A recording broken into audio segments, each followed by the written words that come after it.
नमस्कार। सो इकोनॉमी के lecture one के रूप में हम इकोनॉमी का इंट्रोडक्शन और इकोनॉमी का सिलेबस देख चुके हैं। ठीक है, जो आईएएस एग्जाम में होता है, आरएएस एग्जाम में होता है और हम किस तरीके से कराने वाले हैं वो सब देख चुके हैं। सो लेक्चर टू के रूप में हम ले रहे हैं एवोल्यूशन ऑफ मॉडर्न इकोनॉमी, आधुनिक अर्थव्यवस्था का विकास, evolution of modern economy. First lecture में मैंने आपको बहुत सारी बेसिक चीज़ें आपको बताई थी कि इकोनॉमी का अर्थ क्या होता है, अर्थ और शास्त्र। ठीक है, पैसे का अध्ययन करना या पैसे का मैनेजमेंट करना, ये अर्थशास्त्र होता है। लेक्चर नंबर 2 में हम देखेंगे कि एक शब्द आता है बार्टर सिस्टम क्या होता है। जब ये पैसा नहीं आया था उससे पहले कैसा सिस्टम था। ठीक है, जब मनुष्य एक शिकारी संग्राहक के रूप में था, सिविलाइजेशंस नहीं बनी थी, पैसे का कॉन्सेप्ट नहीं आया था, तब मनुष्य कैसे आपस में वस्तुओं का विनिमय करता था। फिर उसमें ही बार्टर सिस्टम में एक बिंदु आता है डबल कोइंसिडेंट ऑफ वांट्स, इच्छाओं का दोहरा संयोग। उसके बाद में मनी और करेंसी में क्या अंतर होता है, टाइप ऑफ मनी या टाइप ऑफ करेंसी देखेंगे। ओके, टाइप ऑफ करेंसी, मुद्रा के प्रकार। फिर बात करेंगे लीगल टेंडर क्या होता है, कानूनी निविदा क्या होता है। 8 नवंबर 2016 को जब मोदी जी ने डिमोनेटाइजेशन किया था, तब वहाँ पे बोला था कि आज रात्रि 12 बजे से 500 और 1000 के नोट लीगल टेंडर नहीं रहेंगे। तो ये लीगल टेंडर क्या होता है। बैंकिंग सिस्टम की क्या ज़रूरत पड़ी। बैंकिंग सिस्टम से पहले हम नॉर्मली साहूकार सिस्टम को देखेंगे, जिसे हम लेंडर सिस्टम बोलते हैं, तो हम वो देखेंगे। उसके बाद में हम बात करेंगे डेटर और क्रेडिटर कौन होते हैं, लेनदार और देनदार कौन होते हैं बेसिक में। फिर हम बात करेंगे फॉर्मल सेक्टर के लोन्स और इनफॉर्मल सेक्टर्स के लोन। ठीक है, औपचारिक कर्ज और अनौपचारिक कर्ज।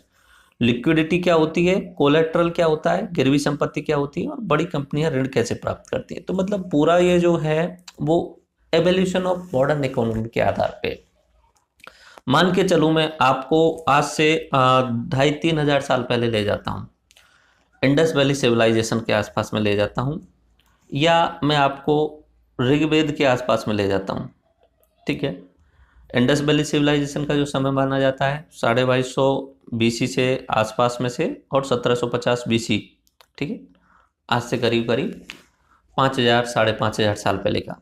और ऋग्वेद का जो माना जाता है करीब करीब 1500 से 1000 बीसी का आसपास माना जाता है। ठीक है, देखो उन समय पे भी सिविलाइजेशन का विकास होना शुरू हो चुका था। इंडस वैली सिविलाइजेशन, सिंधु घाटी सभ्यता, तो सिंधु नदी के किनारे शहर बन चुके थे। ऐसे ही ऋग्वेद में, ऋग्वेद के समय पे भी ये जो वैदिक सभ्यता थी उसका विकास हो चुका था। कोई भी सभ्यता हो या जहां भी मनुष्य निवास कर रहा है, वहां पे इकोनॉमिकल एक्टिविटीज होंगी, आर्थिक क्रियाएं होंगी।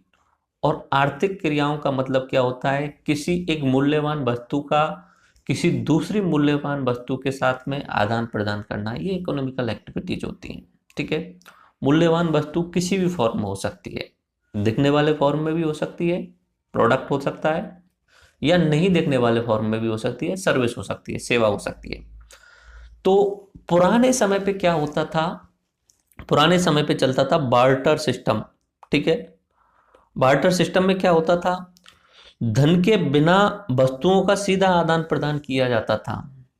एक व्यक्ति को अनाज चाहिए, एक व्यक्ति को सब्जी चाहिए। दो व्यक्ति हैं, एक व्यक्ति ने अपने खेत में सब्जी बोई है, ठीक है, इधर की साइड में, और एक व्यक्ति ने इधर अनाज बोया। अब जो पुराने समय पे जो सोसाइटी थी वो सिर्फ और सिर्फ डेली सर्वाइवल बेस पे होती थी। वहां सरप्लस नहीं होता था लॉन्ग रन के लिए, अधिशेष नहीं बचता था लॉन्ग रन के लिए। तो वहां पे डेली एक्टिविटीज होती थी। वहां पे ऐसे नहीं सोचते थे कि आज से 5 साल बाद के बारे में सोचें या 10 साल के बाद के बारे में सोचें। ज्यादातर चीजें आज की आवश्यकताओं की पूर्ति पे होती थी, आज का खाना मिलना चाहिए। तो इन दोनों व्यक्तियों में, इस व्यक्ति को खाना खाने के लिए अनाज तो है इसके पास में, साथ में सब्जी चाहिए ताकि ये खाना अच्छे तरीके से बना सके। इसके पास में सब्जी है, इसे अनाज चाहिए, तो ये इसको सब्जी देता है और ये इसको अनाज देता है। दोनों ने वस्तुओं का आपस में आदान प्रदान कर लिया। ये क्या हो गया, ये बार्टर सिस्टम हो गया।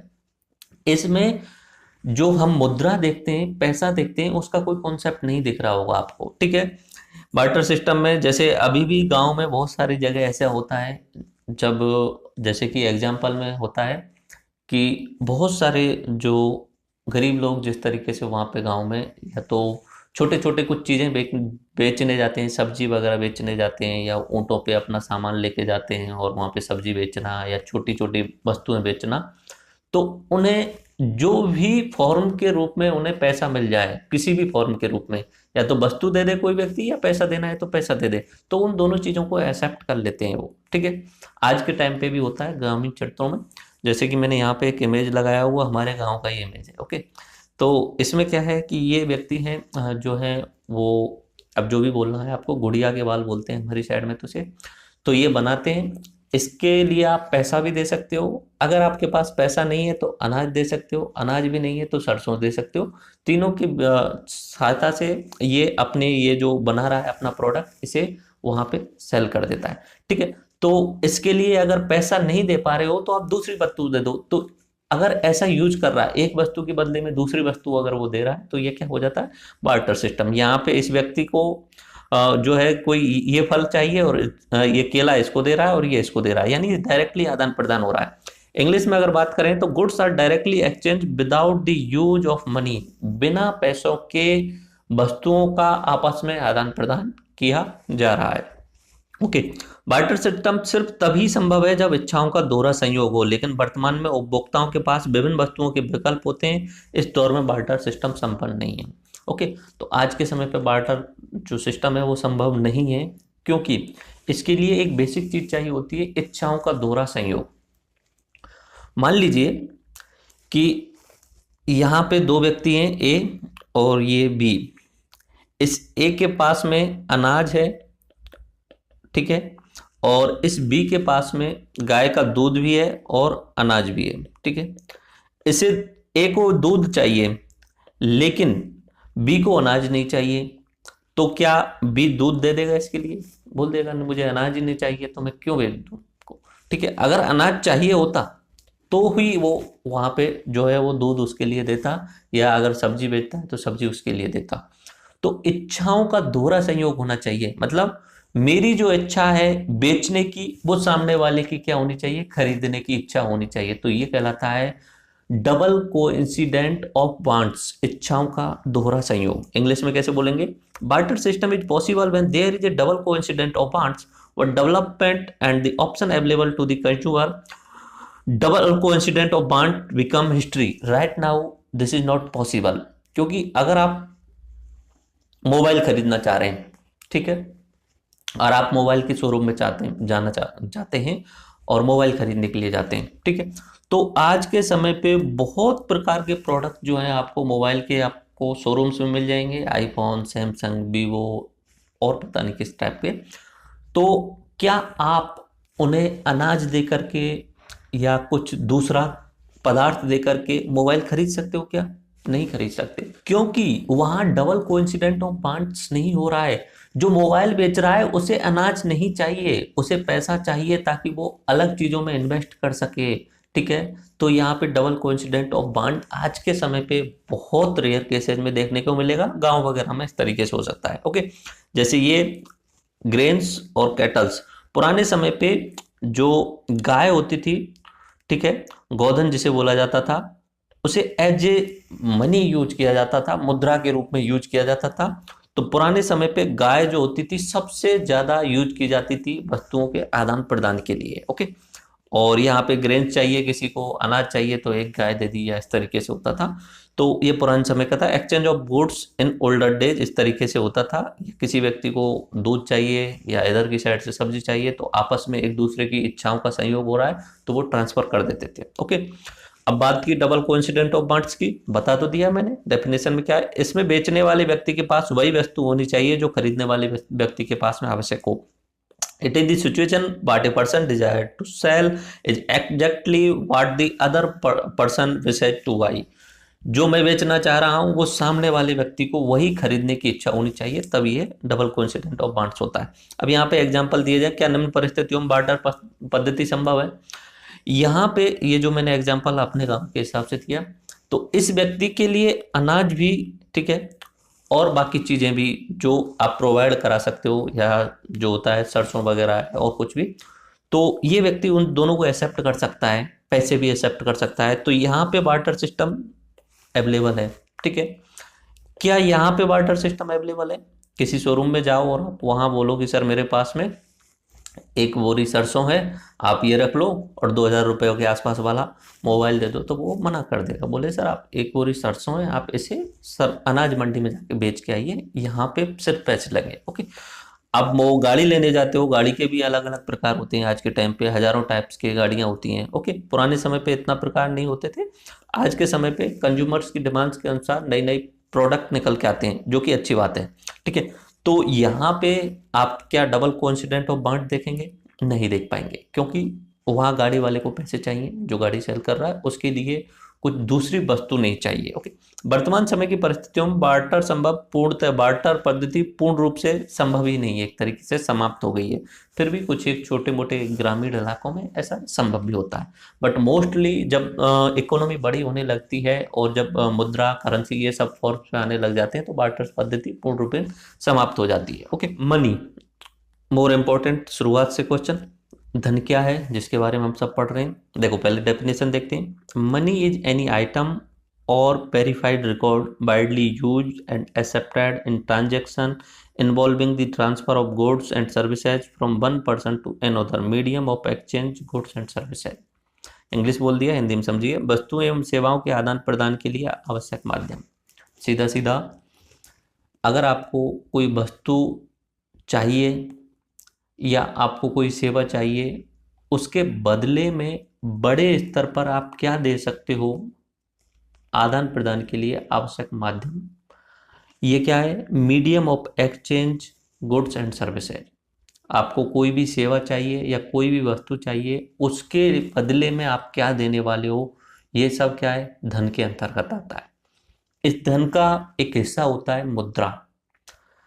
धन दो तरीके से हो सकता है, या तो आपके पास में स्थायी संपत्ति हो, वो भी धन का ही हिस्सा होता है, जैसे कि आपके घर, आपकी जमीन, आपकी गाड़ी, आपका ट्रैक्टर, ये भी स्थायी संपत्ति है। और एक होता है गतिशील रूप में, आपके पास में 1,000 रुपए का नोट, आपके पास में सोने की मुद्राएं, आपके पास में मोबाइल, ई वॉलेट, आपके पास में वर्चुअल करेंसी, जो गतिशील है, तुरंत आप किसी को दे सकते हो।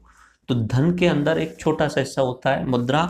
बाकी अब आगे से आप अगर देखेंगे तो धन इक्वल टू मुद्रा ही मान के चल सकते हैं। धन को इंग्लिश में बोलते हैं मनी और मुद्रा को आप बोलते हैं करेंसी। ओके, तो एक माध्यम है वस्तुओं के और सेवाओं के आदान प्रदान के लिए, क्या है? मनी। ठीक है, और उस मनी का एक हिस्सा का क्या है? मुद्रा। मुद्रा की क्या है? Money in circulation. जो धन गतिशील है वो क्या कहलाता है? मुद्रा कहलाता है। वस्तुओं के आदान प्रदान के लिए बड़े लेवल पे स्वीकृत होता है। ये कानूनी निविदा के रूप में सरकार द्वारा अधिकृत होता है, authorised by government as legal tender.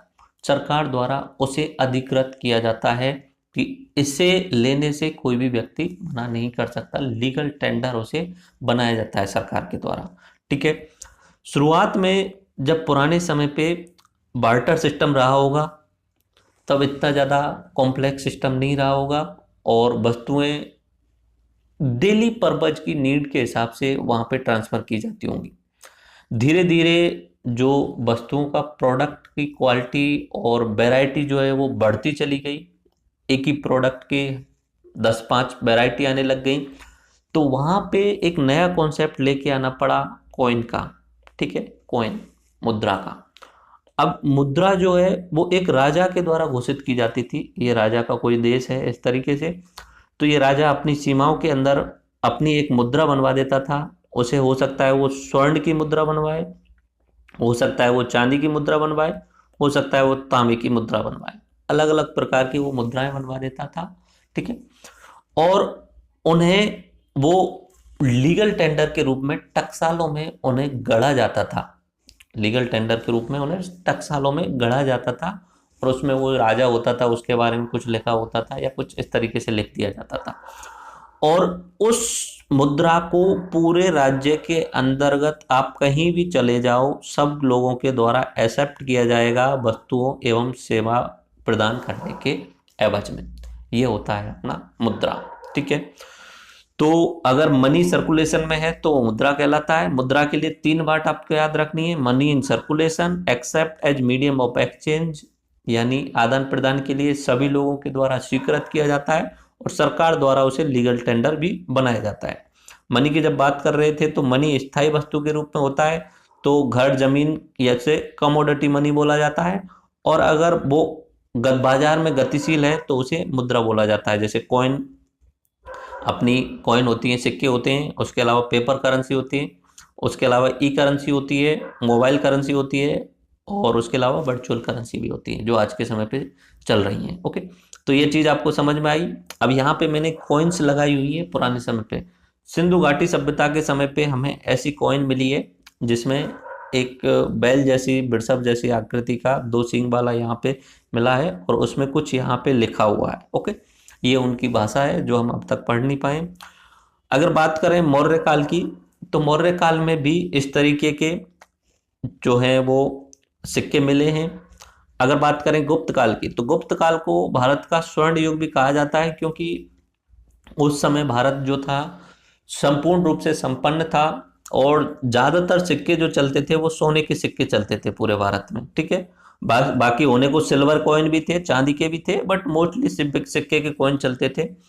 तो इसे गुप्त काल की ये जो हैं अपनी सिक्के हैं। अगर बात करें शेरशाह सूरी के द्वारा, तो रुपया चलाया गया था शेरशाह सूरी के द्वारा भारत में दोबारा से। और अगर बात करें पेपर करेंसी की, तो इस तरीके से पेपर करेंसी जो है वो अंग्रेजों के द्वारा चलाई गई थी। 10 रुपए, 20 रुपए, ओके, बाद में 1 रुपए। और ये जो है अंग्रेजों के समय के सिक्के हैं। ये सिक्का कब का है? 1862 का। ओके, तो ये जो है ये फॉर्म है करेंसी। ओके, अगर करेंसी को हमने टाइप्स में अगर बांटे तो हम इसे 5 भागों में बांटते हैं, और मनी को अगर बांटे तो मनी को हम 2 भागों में बांट लेते हैं। धन को हम, एक तो हो सकता है कॉमोडिटी मनी के रूप में, यानी वस्तु डायरेक्ट धन के रूप में, ठीक है, और दूसरा होता है करेंसी, यानी जो गतिशील हो सके। तो धन के प्रकार की अगर बात करें तो एक होता है कमोडिटी मनी, और दूसरा होता है करेंसी के रूप में। ओके, करेंसी के रूप में क्या होता है? करेंसी के रूप में कमोडिटी मनी तो आपको समझ में आया, वस्तु के रूप में धन, जो है घर, गाड़ी और जमीन। और अगर करेंसी के रूप में बात करें तो या तो सिक्के के रूप में हो सकता है, या पेपर मनी के रूप में हो सकता है, जो आज के समय पे आप 1000-500 के नोट्स देखते हैं, या इलेक्ट्रॉनिक मनी के रूप में हो सकता है, जो एटीएम कार्ड लेके आप घूमते हैं, या मोबाइल मनी के रूप में हो सकता है, जो आप पेटीएम वगैरह यूज करते हैं, फोन पे वगैरह यूज करते हैं, या वर्चुअल करेंसी के रूप में हो सकता है। ओके, वर्चुअल करेंसी वाला जो सिस्टम है वो ब्लॉकचेन जो सिस्टम होता है उसके तहत आता है। तो ये वर्चुअल करेंसी के रूप में फेसबुक ने भी अपना चला दिया है। उसके अलावा एक जो सबसे ज़्यादा फेमस हुआ था बिटकॉइन, आपने नाम सुना हो, तो वो वर्चुअल करेंसी के रूप में, ठीक है, तो वर्चुअल करेंसी होती है जो ब्लॉकचेन सिस्टम पे आधारित होता है। पेपर नोट्स के यहाँ पे इमेज देख लीजिए। ये आज के समय पे जो नोट्स होते हैं वो हैं, ये कॉइन्स हैं आज के समय की, ठीक है। ये अंग्रेजों के समय पे विभिन्न प्रकार के कॉइन्स जो यूज किए जाते थे। अब एक शब्द आया लीगल टेंडर। क्या होता है लीगल टेंडर? सभी प्रकार के लेन देन के लिए सरकार द्वारा अधिकृत कोई इन्हें लेने से मना नहीं कर सकता। It is authorised by government for all transaction and no one can deny that as a medium of exchange. ये सरकार के द्वारा इन्हें लीगल किया जाता है, सरकार के द्वारा इन्हें अधिकृत किया जाता है। अधिकृत, स्वीकृत करने के लिए अधिकृत किया जाता है, ठीक है। तो इन्हें लेने से कोई मना नहीं कर सकता, इसे बोला जाता है लीगल टेंडर। अब ये 100 रुपए का नोट है, ओके, वर्तमान समय पे इसमें यहाँ पे कुछ लिखा होता है, अगर आपने ध्यान दिया हो तो, मैं धारक को 100 रुपए अदा करने का वचन देता हूँ। नीचे नाम दस्तखत हो रहे हैं रघुराम जी राजन के, okay. I pursue to pay the bearer the sum of 100 rupees. मैं धारक को 100 रुपए अदा करने का वचन देता हूं, ठीक है। तो इसे आप ले जाके किसी भी दुकान पे जाएं, कोई भी वस्तु खरीदें, तो सामने वाला इसे लेने से मना नहीं कर सकता, क्योंकि ये लीगल टेंडर है। किसके द्वारा इसे बनाया गया है? ये गवर्नमेंट के द्वारा। जबकि इसकी वास्तविक वैल्यू 100 रुपए के बराबर नहीं है।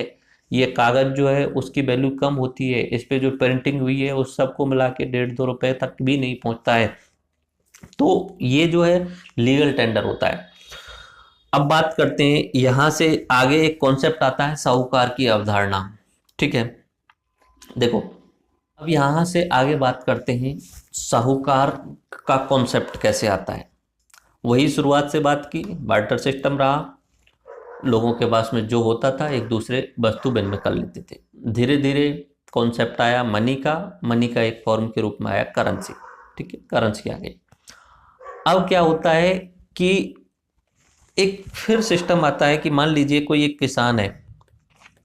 ठीक है, किसान के पास में अपना 2 बीघा खेत है और एक इधर की साइड में बहुत बड़ा लैंडलॉर्ड है, मकान अपना बहुत बड़ा जमींदार है। ठीक है, जिसके पास में बहुत सारा पैसा है। ठीक है, और वो सरप्लस में है, काफ़ी पैसा उसके पास में। ठीक, और वो उसकी तिजोरी में रखा हुआ है। ये 2 बीघा वाला किसान है। अब बारिश के समय पे इसे खेती करने के लिए यहाँ पे जो हल चलाना है, उसके अलावा बीज बोने और सिंचाई के लिए कुछ साधन चाहिए। किसान गरीब है और इसके पास में पैसा नहीं है। तो ये किसान क्या करता है, यहाँ जाता है साहूकार या लैंडलॉर्ड के पास में, मकान जो अपना जमींदार है उसके पास में, कि आप जमींदार जी आप हमें कुछ पैसा दे दीजिए, और जैसे ही हमारी फसल कट के संपन्न होती है पूर्ण रूपेण, फसल कट जाती है और उसमें से जो अनाज निकल जाएगा, उसके बाद में मेरे पास में पैसे आ जाएंगे, तो मैं आपको ब्याज सहित उसे लौटा दूंगा। शुरुआत में ब्याज शब्द नहीं बोला होगा, शुरुआत में बोला होगा मैं आपको वापस लौटा दूंगा। फिर साहूकार ने उसमें बोला होगा कि मेरा क्या फ़ायदा, तो फिर उसने बोला होगा सर आप जितना पैसा दोगे उससे ज़्यादा उसमें जो है वो पैसे वापस लौटा दिए जाएंगे। फिर ब्याज का कॉन्सेप्ट आया होगा, जिसमें इंटरेस्ट का कॉन्सेप्ट आया होगा। तो ये साहूकार इसको रुपए देता है, ये इसे जब वापस करता है विद इंटरेस्ट, विद ब्याज के इसे वापस करता है। तो इसका भी काम हो गया, क्योंकि इसे अपने खेत में कुछ बोना था। ठीक है, तो इसका भी काम हो जाता है और इसको प्रॉफिट हो जाता है। इसका भी वैसे घर पे पड़ा हुआ था, खाली पड़ा हुआ था पैसा तिजोरी में, तो इसको प्रॉफिट हो जाता है। तो ये कॉन्सेप्ट निकल के आता है अपना जो है साहूकार की अवधारणा वाला कॉन्सेप्ट। सेम इसी को आगे बैंकों का कॉन्सेप्ट भी बोला जा सकता है। तो पुराने समय पे जिस व्यक्ति के पास में पैसे अधिक हैं और जिस व्यक्ति के पास में पैसे नहीं हैं, वो एक दूसरे की हेल्प कर रहे हैं। इन द सेंस उनका भी कहीं ना कहीं आर्थिक स्वार्थ छिपा हुआ है। इस व्यक्ति का आर्थिक स्वार्थ ये छिपा हुआ है कि इसको वापस ब्याज मिलने वाली है, साथ में मूलधन तो मिलेगा ही। और इस व्यक्ति के लिए ये है कि चलो आज के समय पे हमारा ये काम हो जाएगा, तो 2 बीघा जो खेत है वो खाली तो नहीं पड़ा रहेगा, उसमें कुछ इकोनॉमिकल एक्टिविटीज हो जाएंगी, कमर्शियल क्रॉप्स हम बो सकते हैं। ठीक है, बाद में अगर उस अच्छा उत्पादन हो जाएगा तो मेरे लिए भी फायदेमंद रहेगा। तो इस तरीके से साहूकार का कॉन्सेप्ट आता है पुराने समय पे। ठीक है, तुरंत धन की आवश्यकता पूर्ति के लिए ब्याज पर दिया गया ऋण, मनी लेंडर का कॉन्सेप्ट आता है। ओके, इसमें 2 लोग हैं, ये आपको ध्यान रखना है अच्छे तरीके से। 2 लोग कौन कौन से हैं क्लियरली समझिए। एक व्यक्ति वो है जो पैसा दे रहा है, एक व्यक्ति जो है वो पैसा दे रहा है, जिसे हम बोलेंगे ऋणदाता, ऋण देने वाला ऋणदाता। क्रेडिट दूसरे को दे रहा है, तो उसमें ऋण अगर दूसरे को दे रहा है तो उसे बोलेंगे क्रेडिटर। ओके, और उसी को साहूकार भी बोलते हैं और उसी को लेनदार भी बोलते हैं। लेनदार किस लिए, उसने पैसा दे दिया है, अब उसे वापस लेना है, लेनदार है वो, आगे आने वाले टाइम पे लेने वाला है। ठीक है, उसे इंग्लिश में लेंडर बोलते हैं। दूसरा होता है जिसने पैसा लिया है, जिसने पैसा लिया है उसे बोलेंगे ऋणी। ठीक है, उसे इंग्लिश में बोलते हैं डेटर। उसे कर्जदार भी बोलेंगे क्योंकि कर्ज है उसके ऊपर, और उसे देनदार भी बोलेंगे क्योंकि उसके ऊपर देनदारी है किसी दूसरे व्यक्ति की। ठीक है, तो एक हो गया व्यक्ति इधर की साइड में लेंडर, जो जिसके पास में पैसा अधिक है, और दूसरा व्यक्ति जो गरीब है इस साइड में, जिसे हम कर्जदार बोलेंगे। ये इसको धन की पूर्ति करेगा, ये इधर की साइड में ब्याज सहित धन की वापसी करेगा। ओके, तो ऋण या उधार या कर्ज कुछ भी बोल सकते हो, और इंग्लिश में इसे डेट बोलते हैं। ठीक है, बी साइलेंट रहता है तो डेट बोलते हैं, इसे डेब्ट बोल सकते हो, डेट बोलते हैं नॉर्मली। तो ये शब्द आए आपकी समझ में। अब यहीं से कॉन्सेप्ट आता है बैंकों का। पुराने समय पे ये जो साहूकारों वाला सिस्टम होता था ये अनऑफिशियल होता था, ठीक है। इसमें क्या होता था कि साहूकार अपने जो सिस्टम होता था उसका फायदा उठाते थे और इनका शोषण करते थे अधिक मात्रा में, ठीक है। हो सकता है तो ब्याज की दर बहुत ज्यादा लेते थे, ठीक है। ब्याज की दर ले ली 50%, 36% नॉर्मली, आज के समय पे 24% तो अभी भी है गांव में। तो ब्याज की दर अधिक लेते थे। उसके अलावा ये पढ़ना लिखना नहीं जानता था किसान, और कागज पत्र जो होते थे वो इधर साहूकार के पास में होते थे, अंगूठे से वो दस्तखत करवाता था। तो हो सकता है कि जितना मूलधन दिया है 10,000, 10,000 की जगह उसने 1 लाख लिख लिया, वापस आएगा तो बोलेगा 1 लाख रुपए के हिसाब से, जबकि इसने 10,000 रुपये लिया। तो यहाँ पे बेईमानी होने के बहुत सारे चांसेज होते थे, और ये अनऑफिशियल होता था, इसका कोई रिकॉर्ड नहीं होता था एक तरीके से। इसमें अगर इसने 10,000 की जगह 1 लाख लिख लिया और अंगूठा लगवा दिया तो किसान को 1 लाख ही देने पड़ेंगे। ओके, फिर आता है बैंक का concept. A bank is a financial institution that accept deposits from the public and create credits. Bank भी वही सेम काम करने वाला है। बैंक में थोड़ा सा अंतर ये आ जाता है कि बैंक दोनों तरीके से काम करने वाला है, और ये ऑफिशियल तरीके से आता है। बैंक क्या करने वाला है, देखिए यहां पे बैंक, ठीक है, यहां पे कोई व्यक्ति है, 1, 2, 50 लाख व्यक्ति हैं इधर की साइड में, जिनके पास में पैसा सरप्लस में है, पैसा अधिक है, ठीक है, और उन्होंने अपने घर में उस पैसे को तिजोरियों में रख रखा है। अब वो पैसा पड़ा है, कोई काम का नहीं आ रहा है, और उनका वो जमा है एक तरीके से, और इन्फ्लेशन भी उसे कम करता जा रहा है, ठीक है। इन्फ्लेशन, महंगाई, महंगाई हर साल कंटिन्यूस बढ़ती रहती है, तो महंगाई के कारण जो पैसे की वैल्यू है वो घटती जाती है हर साल। तो इन्फ्लेशन से इनका पैसा जो है वो एक तरीके से कटता जा रहा है, कम होता जा रहा है। अब ये बैंक एक नया कॉन्सेप्ट लेके आती है। बैंक बोलती है कि आपका पैसा एक तो सुरक्षित नहीं है, ठीक है, इनसे बोलती है आपका पैसा सुरक्षित नहीं है। दूसरा, इन्फ्लेशन इसे खा रहा है, महंगाई इसे खाती जा रही है, तो आप ऐसा कीजिए कि आपके पैसे को हमारे पास में जमा करा दीजिए, ठीक है, तो सुरक्षित भी रखेंगे, हम गारंटी लेंगे। दूसरा, इन्फ्लेशन जितना है उससे अधिक कहीं ना कहीं हम आपको ब्याज दर भी दे देंगे, ठीक है, जितना इन्फ्लेशन चल रहा है उससे अधिक ब्याज दर दे देंगे, तो आपका पैसा जो है इन्फ्लेशन नहीं खा पाएगा उसे। ओके, अब इधर की साइड में लोग हैं जिनको पैसा चाहिए, ठीक है, खेती करने के लिए चाहिए, अपना उद्योग धंधे खोलने के लिए चाहिए, स्टार्टअप के लिए चाहिए, इधर की साइड में लोग हैं। बैंक इनको क्या बोलता है, आप हमसे पैसा ले लीजिए और हमें बाद में विद इंटरेस्ट आप इसे चुका देना। तो बैंक बीच में काम कर रहा है, इधर से लोगों से पैसा ले रहा है, सुरक्षित रख रहा है, इनको पैसा दे रहा है और इनसे वापस लेने की गारंटी भी रख रहा है। ओके, तो ये होता है बैंक का काम। मैंने यहाँ पे इंग्लिश में जो बोला वही है। A bank is a financial institution, वित्तीय संस्थान है, that accept deposit from the public, जो कि जनता से डिपॉजिट स्वीकार करता है, और क्रिएट क्रेडिट्स, और दूसरे लोगों को भी देता है। बैंक एक वित्तीय संस्थान है जो लोगों के पैसों को देनदार के रूप में ग्रहण करता है तथा अन्य लोगों से लेनदार के रूप में पैसे देता है। आगे बात समझ में। बैंकों के एग्जाम्पल में सबसे इंपॉर्टेंट आरबीआई, अपने इंडिया का सबसे बड़ा केंद्रीय बैंक आरबीआई, जो सभी बैंकों को कंट्रोल करता है। बाकी bank of Baroda, Canara bank, state bank of India, ICICI, बहुत सारे बैंक हैं। बैंकिंग का एक अपना पूरा जो है वो चैप्टर रहेगा। अब दो शब्द दोबारा से देख लीजिए, डेटर और क्रेडिटर। बाकी अभी थोड़ी देर पहले बताए, क्रेडिटर जो दे रहा है और डेटर जो कर्जा ले रहा है, बस यहां से आप समझिए। ये क्रेडिटर व्यक्ति है, इसके पास में पैसे अधिक हैं, ये पैसा किसको जमा करा रहा है, बैंक को, स्टेट बैंक ऑफ इंडिया को जमा करा रहा है। तो बैंक किसका कर्जदार हो गया, बैंक इसका कर्जदार हो गया, एक्स का। एक्स ने इसको पैसे जमा कराए तो बैंक ने एक तरीके से कर्ज लिया एक्स से, तो बैंक कर्जदार किसका हो गया, एक्स का। बैंक ने कुछ पैसे बाई को दे दिए, ठीक है, तो बैंक साहूकार किसके लिए हो गया, वो क्रेडिटर किसके लिए हो गया, बाई के लिए हो गया। ओके, तो बाई किसका डेटर हो गया, किसका कर्जदार हो गया, बैंक का कर्जदार हो गया। तो ये बैंकिंग सिस्टम है, ठीक है। डेटर और क्रेडिट क्या है, द पर्सन वो बोरोज मनी, डेटर व्यक्ति जो पैसा लेता है, कर्ज लेता है, वो कौन होता है, डेटर होता है।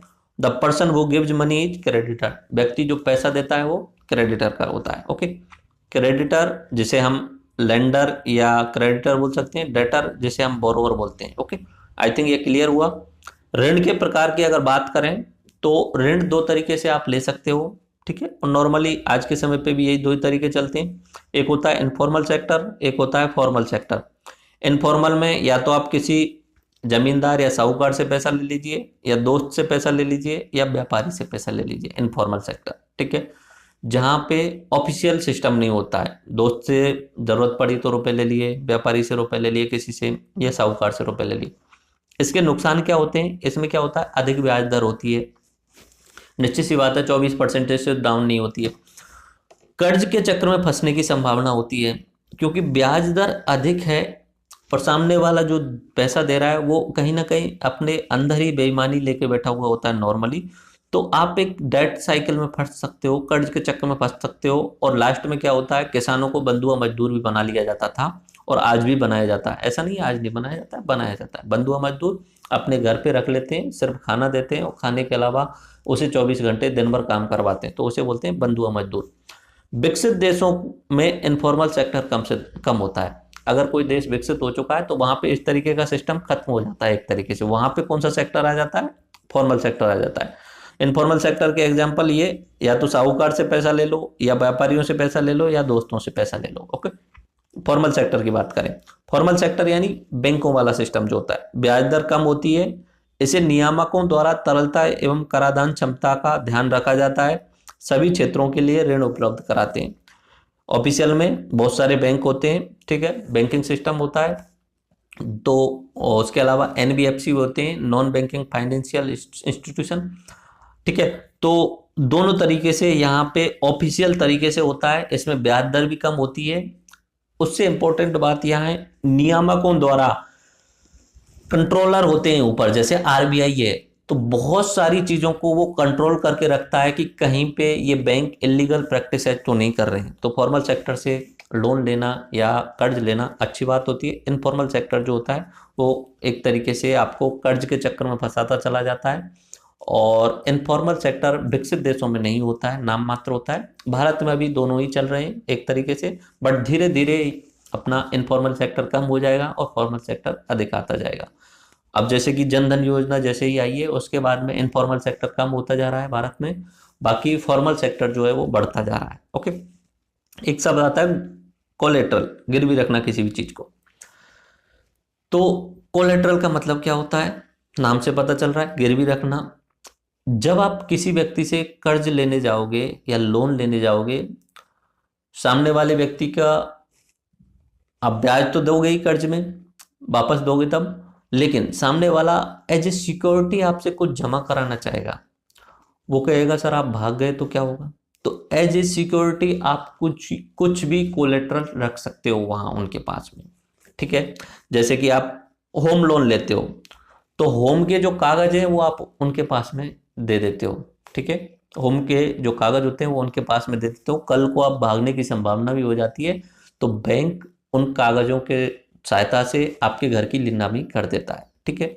बहुत सारी जगह पे कुछ भी आप गिरवी रख सकते हो, या तो वस्तुएं गिरवी रख सकते हो, आप गाड़ी ले रहे हो तो गाड़ी के टाइम पे कुछ घर वगैरह या कुछ भी ऐसा, और उसके अलावा आप सोना गिरवी रख सकते हो, आपके घर में कुछ भी गहने पड़े हुए हैं तो आप उन्हें गिरवी रख सकते हो।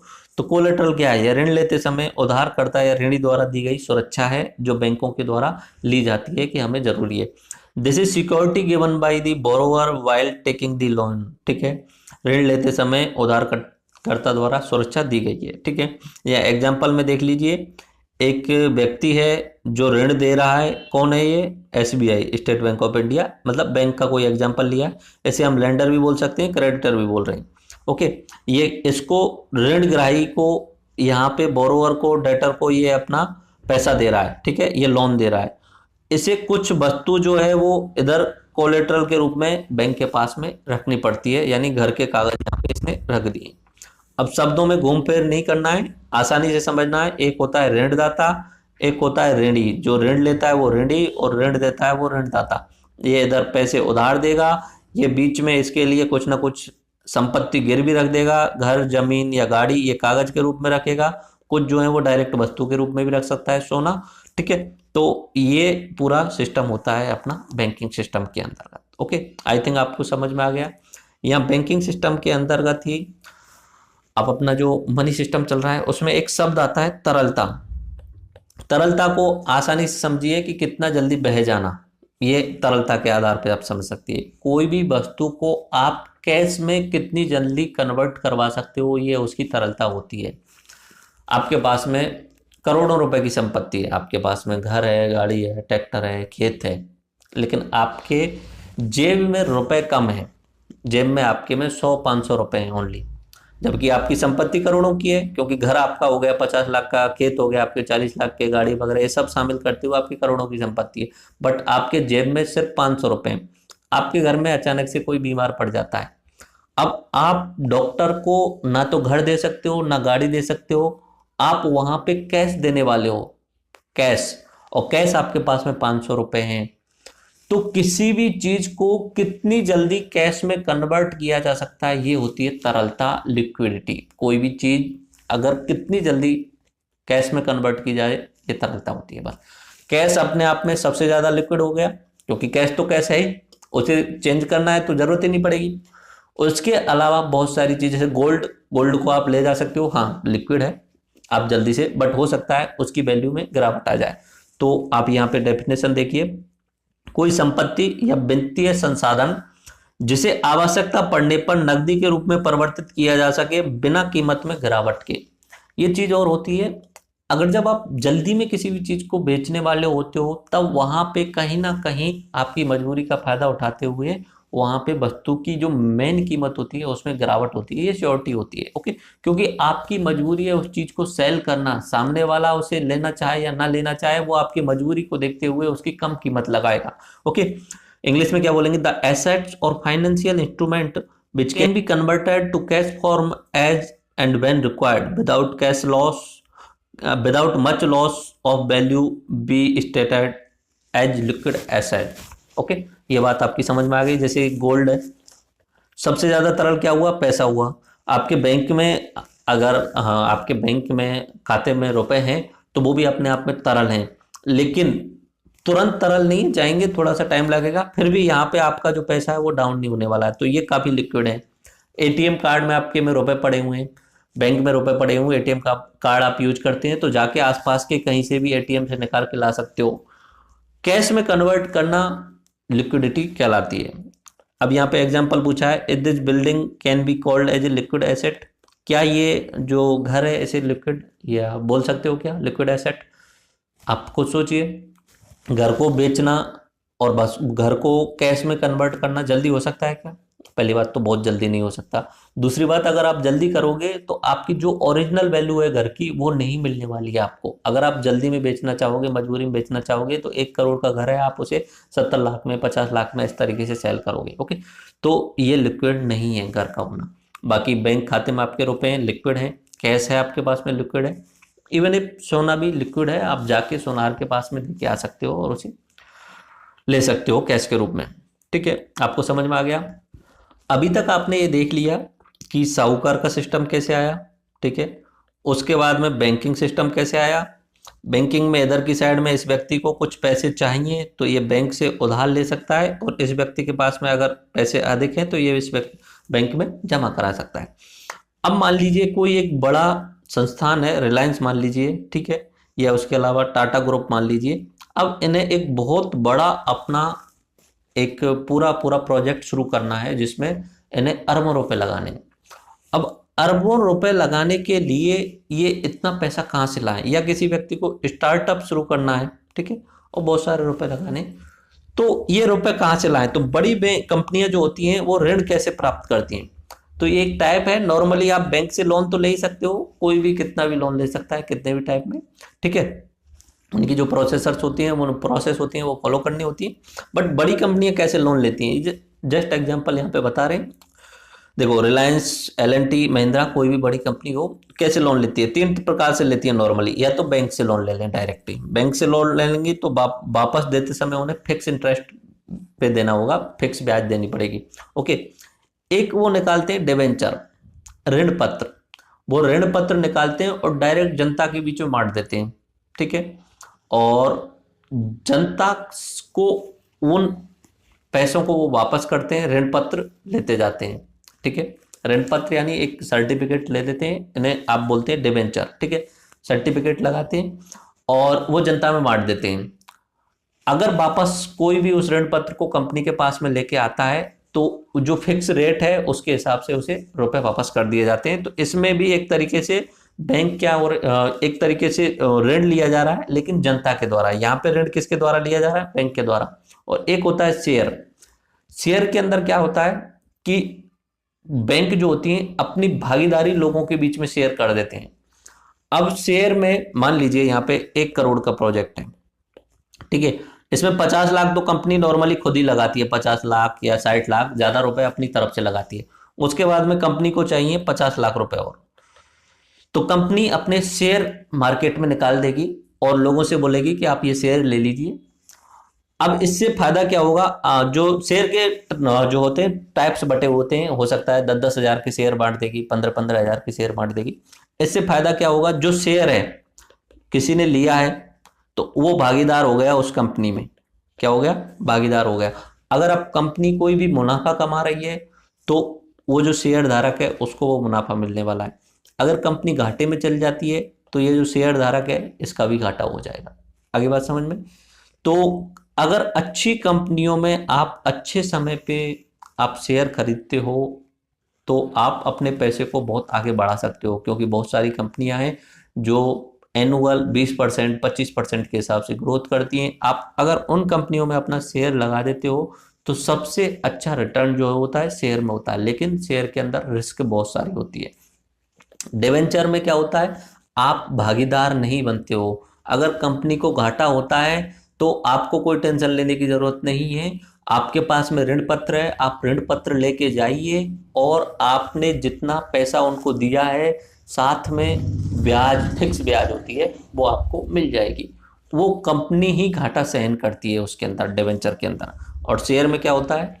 जो भागीदार है उसको भी घाटा शेयर करना होता है। बैंक लोन में क्या होता है? बात वही है। बैंक लोन में भी कंपनी को ही मुनाफा मिलेगा, कंपनी को ही घाटा मिलेगा। इसके तो अपना जो मूलधन लिया है उसके साथ साथ में ब्याज उसे वापस करनी होती है। तो हमने अभी जो है वो बेसिक सिस्टम बताया आपके लिए, evolution of modern economic system. आज के समय का जो आधुनिक अर्थव्यवस्था है उसका विकास किस तरीके से हुआ। बार्टर सिस्टम लिया, जब वस्तुओं के आदान प्रदान आपस में वस्तुओं के द्वारा ही किया जाता था, बार्टर सिस्टम। फिर मनी का कॉन्सेप्ट आया, मनी का ही एक फॉर्म निकल के आया करेंसी। ओके, मनी का ही एक फॉर्म निकल के आया मुद्रा। मुद्राओं में भी अलग अनेक प्रकार देखे मुद्रा, या तो कॉइन हो सकती है, सिक्के हो सकते हैं, या पेपर करेंसी हो सकती है, किसी कागज पे लिख दिया जाए कि मैं वचन देता हूं। उसके अलावा आपकी ई करेंसी हो सकती है, जो आप एटीएम कार्ड लेके घूमते हो, ई करेंसी हो सकती है, या मोबाइल करेंसी हो सकती है, जो आपके पेटीएम वॉलेट होता है, फोन पे वॉलेट होता है, या बहुत सारे अलग अलग वॉलेट होते हैं, या वर्चुअल करेंसी हो सकती है, बिटकॉइन हो सकती है। ओके, और फेसबुक ने भी अपनी वर्चुअल करेंसी चलाई है, उसका नाम आई थिंक लिब्रा है। तो ये अलग अलग जो है वो करेंसी हो सकती हैं। उसके बाद में हम पहुंचे साहूकार सिस्टम पे। अब सिस्टम को आगे बढ़ाना है, डेवलप करना है, चीज़ों को इनएक्टिव नहीं पड़े रहने देना है, तो पैसे की आवश्यकता होती है। तो दो तरीके के लोग होते हैं, एक व्यक्ति जिनके पास में अधिक पैसा होता है और उनका पैसा फ्री में रखा हुआ है, थाली रखा हुआ है, और दूसरे व्यक्ति जो इनएक्टिव पड़े हैं। कारण क्या है? उनके पास में पैसा नहीं है। तो ये साहूकार लोग इनको पैसा देते हैं, ये अपना काम चलाते हैं, बाद में जब इनके पास पैसे आ जाते हैं तो साहूकार को विद इंटरेस्ट रिटर्न कर देते हैं। ये साहूकार सिस्टम आया। फिर इस साहूकार सिस्टम के नुकसानों को हटाने के लिए बैंकिंग सिस्टम आया, और बैंकिंग सिस्टम क्या हो गया? मीडिएटर का रूप करने लग रहा है। बैंकिंग सिस्टम इधर से भी पैसा ले रहा है और इधर के लिए पैसा भी दे रहा है। ओके, तो बैंकिंग सिस्टम आता है और बैंकिंग सिस्टम का एवोल्यूशन होता है। ठीक है, उसके बाद हमने 2-3 चीज़ों की बात की, उनमें से एक था अपना फॉर्मल सेक्टर और इनफॉर्मल सेक्टर। मैंने बता दिया, फॉर्मल सेक्टर जो होता है वो बैंकिंग सिस्टम होता है। इनफॉर्मल सेक्टर में आप किसी साहूकार से पैसे ले लो, किसी दोस्त से पैसे ले लो, किसी व्यापारी से पैसे ले लो। लिक्विडिटी बताई, किसी भी वस्तु को आप कितनी जल्दी कैश में कन्वर्ट कर सकते हो, ये लिक्विडिटी होती है। कोलेटरल बताया आपके लिए, गिरवी रखने के लिए कुछ आपको देना होता है ताकि आपको वहां पे लोन प्रोवाइड हो सके। ओके, तो ये सारी चीजें हमने बेसिक ऑफ इकोनॉमी में आधुनिक अर्थव्यवस्था का विकास मैंने आपको बता दिया। आई थिंक ये सारा आपको क्लियर हुआ होगा। नेक्स्ट लेक्चर में हम इससे रिगार्डिंग और कुछ चीज़ों को देखेंगे एंड देन आफ्टर हम अर्थव्यवस्था के क्षेत्रों को देखेंगे। राम राम साहब, धन्यवाद, जय हिंद।